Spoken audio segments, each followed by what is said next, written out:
Hello and welcome to the Rakyat Times TV News. I'm Mick Hu.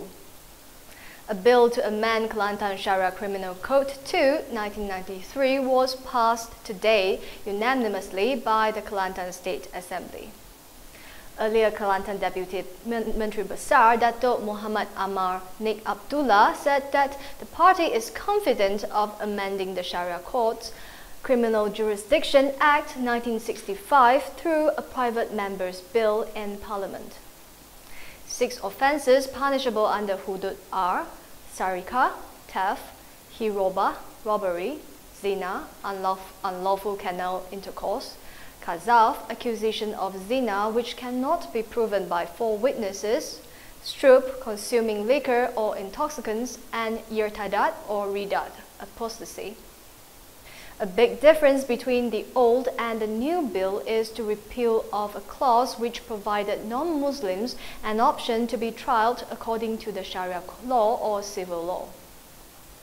The Kelantan past government's move to implement the hudud laws in the state has come under severe criticism from its allies, especially the DAP. Analysts said that the push by PAS for the laws has also threatened to split a fragile opposition coalition. In February, the opposition allies leader Dato Sri Anwar Ibrahim was jailed for 5 years on a sodomy charge. He said this had been cooked up to finish him politically and foil the opposition challenge. Analysts say that any lingering hope that the allies could hold together without Anwar seems dashed with PAS ban on implementing hudud law in Kelantan State, which it controls. Moving on. The Pakatan Rakyat or PR coalition is calling for Inspector General of Police Tan Sri Khalid Abu Bakar to be censured by Parliament for the ongoing crackdown on opposition figures following the jailing of Anwar Ibrahim for sodomy on 10th of February. Among those arrested was Anwar's daughter, lawmaker Nuriza Anwar. She was released by police after being detained for a day. Anwar's controversial conviction, which he says is a political conspiracy to undermine his PR coalition, has been followed by stringent criticism of the authorities. The jailing of Anwar resulted in a series of gatherings culminating in the 7th of March rally in Kuala Lumpur that drew more than 10,000 of his supporters. Lembah Pantai MP Nuriza spoke in Parliament last week, accusing the federal court judges who had sentenced Anwar to 5 years jail of selling out to the devil. The speech led to her arrest under the Sedition Act on Monday, despite claims that such an investigation contravened the rights of a federal lawmaker.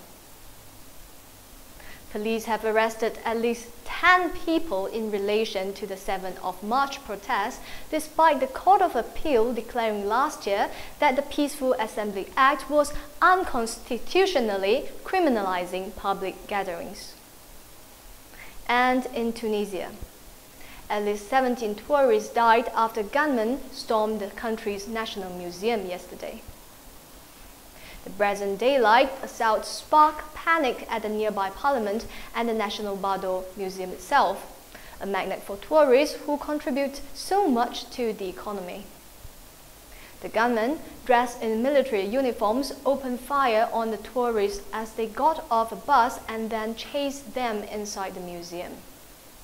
Among the dead were 5 Japanese, 4 Italians, 2 Colombians, and 1 each from Australia, France, Poland, and Spain. Police killed 2 gunmen and the authorities were still hunting for possible accomplices, said the Prime Minister.